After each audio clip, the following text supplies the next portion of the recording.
of being involved in industry and everything. It doesn't work.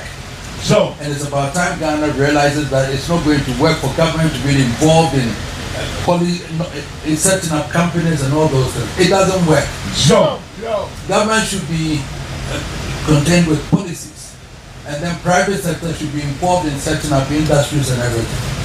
It works that way, and therefore you can attract more investments to come to the country, and it creates more employment.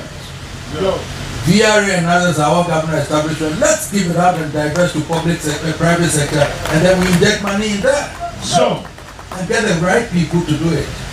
Great for and others and all are all for private sector. Let's give them the money, get the qualified people, divest government from it, and let them do it. Other than that, electricity company is in a situation where we don't know, but that also must be divested and give it to private sector. Why are we still holding it when we don't have the money? We are not even able to collect all the taxes that we want. We are going to IMF for money and all those things.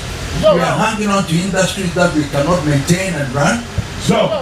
Look, it's about time we face realities and then decided on what government should be doing and what private sector should be doing.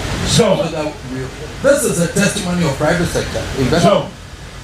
And they were able to attract Oppenheimer. His family has all the money in South Africa. They were able to attract him to come here because he believed in private sector.